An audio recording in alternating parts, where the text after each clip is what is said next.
I'm Johnny Jackson Howard, and my guest today is Jesse Randolph, rising radio sensation and host of the Ufonaut radio program.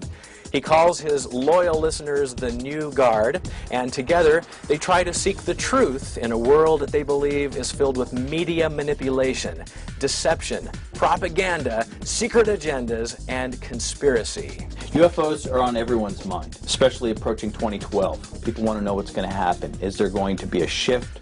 Are we going to be visited? What are some of the hidden agendas and secrets that our Ufonaut host and his followers have uncovered? Where is the truth? Let's go.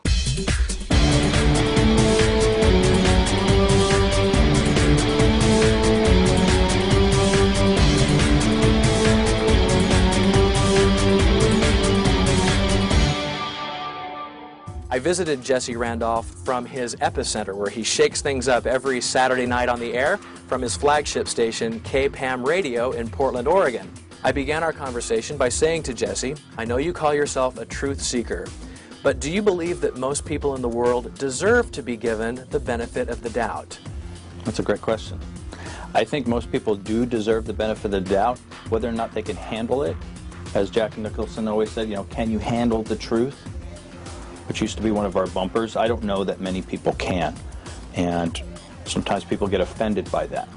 So they'll say, well, of course I can handle it if there were extraterrestrials or if somebody came out and said this stuff was real, something paranormal. And I said, I don't know that you can really, the reality of it. It's different watching it on TV or in a movie and actually being inside a surgical procedure and watching it hands-on. There's a big difference. If the veil was lifted and everyone in the United States knew the truth about all of the things, well, even some of the things that we're going to touch on tonight, do you think there'd be mass hysteria in the streets? Probably. Probably. How long have you had a concern for these things? All my life, I think. Since my teens, this is the kind of subject which I say is living outside the Matrix to a certain degree. I think the Matrix hit it spot on. You just almost feel like you're a ghost among the living sometimes. You're seeing things different than everyone else. So you've had this all your life, but you've only been actually leading this movement for the last 3 years. Why carrying the baton now? Why is truth-seeking manifesting itself in this way with you right now? I, just like most people, growing up on the East Coast, came from a very affluent family, and I was taught that money is the most important thing in life. Achieving success is equated through how much money you make. And I fell for that rap, and I took it, and I made sure that I succeeded in corporate America. And then when I realized that that wasn't fulfilling me and that it wasn't solving any of the questions that I had or any of the issues that I had with society, it really hit me hard. I'd been working so hard for so many years, and I'd achieved financial success, and I was doing fine, and everything was dandy. I realized that I was totally unfulfilled. I was depressed, and I didn't care anymore about money, and I didn't care anymore about these corporations. My guest today is Jesse Randolph. He's on the Ufonaut network. His listeners are called the New Guard. Jesse, do you think you're making a difference? Do you think that what you're doing is really impacting society? And do you think there's a lot of bright days ahead for your movement? Well, I know we're making a difference because it's powerful. Because of the internet, we're popular in over 20 countries now.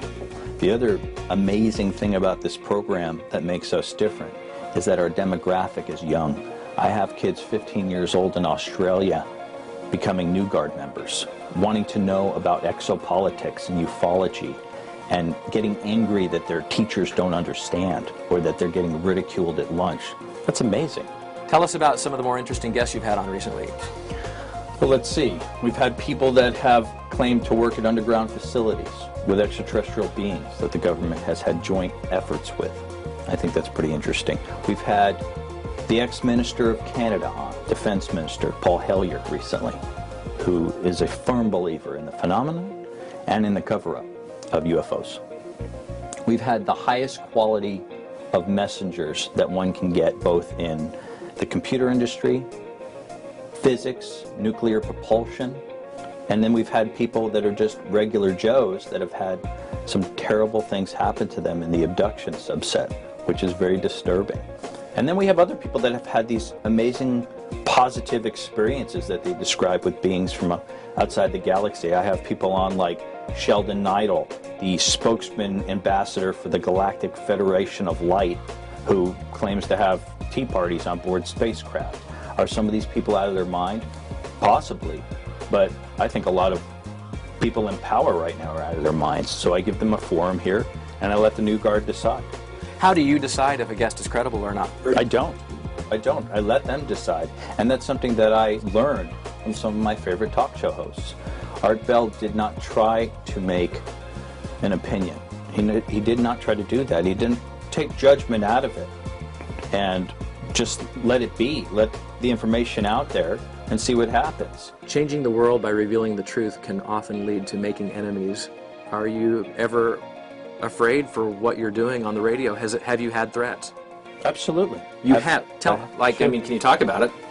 I would rather not discuss some of them, because just like anyone else, who wants to go to sleep at night thinking about people who have claimed they're going to perform physical harm to you? There have been radio hosts that have been shot in their driveways, not even far from where we are sitting right now, for things they've said on the air by Aryan Nation and other folks who just dislike them because of their political views. We don't discuss politics on this show so much. We discuss other subjects that get people just as angry. I'll give you, for instance, the moon hoax show that we did a couple weeks ago with Bart Sibrel. Did a movie documentary about the fact that we never went to the moon.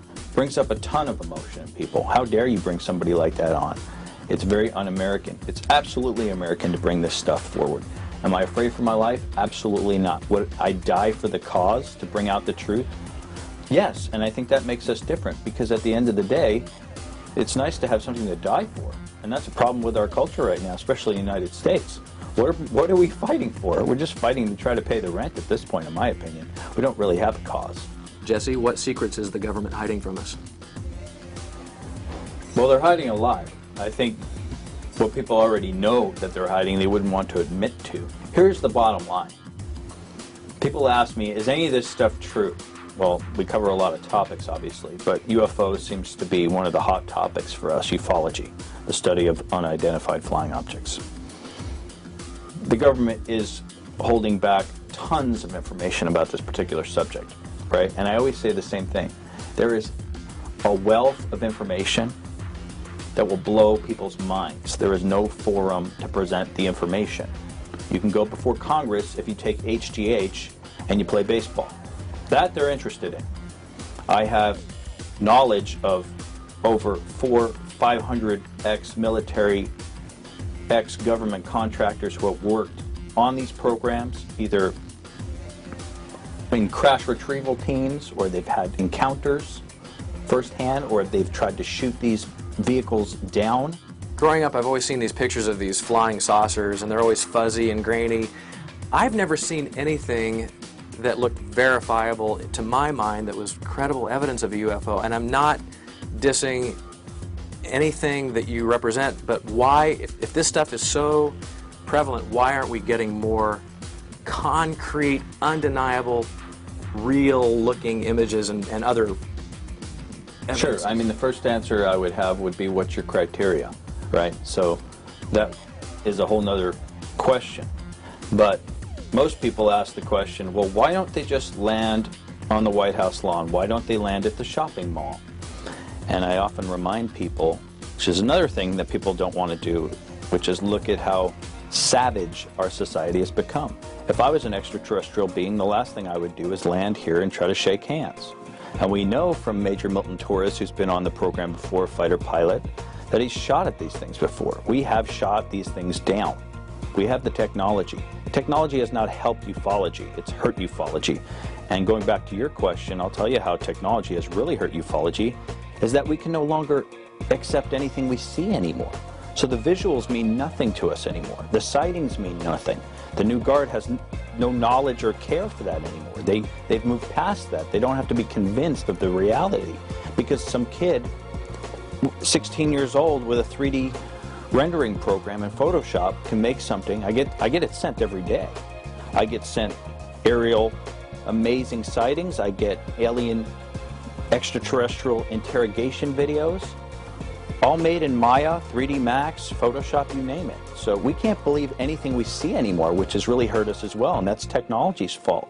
So what we have to trust is the quality of the messenger. The quality of the messenger. I often say the following, Johnny. Support the troops. That's a big tagline people use a lot. They use it at this station, they use it all over. Well, why don't we support the troops that come back and tell us things that have happened to them? Why don't we support astronauts who come and claim things like Gordon Cooper, like Edgar Mitchell, sixth man to walk on the moon, who says this is a real phenomenon. Roswell really happened. I was briefed on it. Are these people insane? No, they're American heroes. But we pick and choose who to believe and who to support. I don't think that's fair. And who's telling us to pick and choose to believe these people? The television, not this radio program. If you really want to light up your phone lines, what topics do you announce are the agenda for the day? UFOs are on everyone's mind, especially approaching 2012. People want to know what's going to happen. Is there going to be a shift? Are we going to be visited? Well, what do you think? Do you think it's going to happen? Well, it's definitely going to happen. The date's going to occur. I don't think it's fair to compare Y2K with the end of the Mayan calendar. They have nothing to do with each other. A lot of people do that. A COBOL glitch in a computer system has nothing to do with an ancient civilization's knowledge of astronomy in a very strange fashion and the world at large. All right, what about the One World Order? Will that generate calls? Are you talking about the New World Order or the global government? The global One World Order government. Well, I think that'll always generate calls, but it seems as though they're telling everybody those kind of programs that if you sit behind a big pile of gold with a shotgun, you'll be okay with some freeze-dried ice cream, I guess, and a big bucket of water. We don't do that here. What other conspiracy theories are hot topics right now? Besides 2012, which I think is really hot because you have people from the mainstream, what I want to know is what's Bill Gates going to be doing right before 2012? You know, he's got some sort of contingency plan just in case, right? He and Dr. Evil are going to be shooting into the stratosphere to get away from it all. Probably. But I think 2012 is probably on the minds of people most, and it's going to grow, that paranoia sense. People feed on that.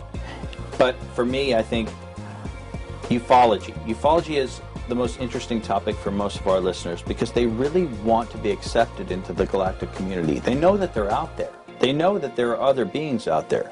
They know that probably either we've been quarantined or we're not ready. We're not being sat down and explained the situation to. We're not on the need-to-know basis. I always give this great analogy that the cattle rancher has all these cows on his farm and he gives them plenty of grass to eat and he gives them the beautiful water to drink, but he never sits down to have a conversation with them one-to-one on how one day they're going to become hamburger. And I think that's the way to really describe where we're at in the universe, and I don't think people like feeling that they're small. At the end of the day, we are very small. Jesse, do you think truth and paranoia are good bedfellows? That's a great question. I can tell you that going to sleep at night is very difficult for me. I only sleep a few hours when I can get them. Sometimes they come during the day, sometimes they come at night. But at the end of the day, I'll stick to the line, the truth will set you free. I'm willing to die for the truth. And I know that the Boston Tea Parties can't happen anymore. People can't just physically change things. We can't go down to Area 51 with a group of new Guard members and say, show us what's going on. It's impossible. They'd have a couple of UAV drones take us out in about 3 minutes. We can't do that anymore. The power of the web, the power of the word, the power of speech and like minds meeting together is the only way we can perform any sort of change. You know, I love your passion for what you're doing. I hope you have many more successful years at it. It's been great talking to you. Thank you. Thank you, Johnny. My guest has been Jesse Randolph. He is the leader of the New Guard here at the Ufonaut Radio Network, here at flagship station KPAM Radio in Portland, Oregon. Those of you tuning into AM 860 in Portland can catch him Saturday nights live at 9 o'clock Pacific. Everyone else on the internet at jesserandolph.com or ufonautradio.com. I'm Johnny Jackson Howard. Thank you so much for joining us, and please check out my website, find out more about me and my other guests at johnnyjacksonhoward.com.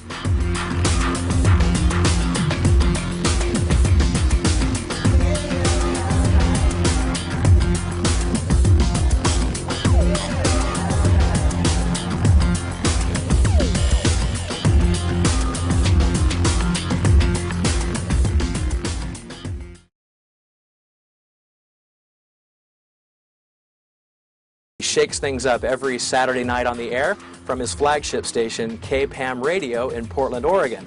I began our conversation by saying to Jesse, I know you call yourself a truth seeker, but do you believe that most people in the world deserve to be given the benefit of the doubt? That's a great question. I think most people do deserve the benefit of the doubt, whether or not they can handle it. As Jack Nicholson always said, can you handle the truth? Which used to be one of our bumpers. I don't know that many people are going to be a shift. Are we going to be visited? What are some of the hidden agendas and secrets that our Ufonaut host and his followers have uncovered? Where is the truth? Let's go.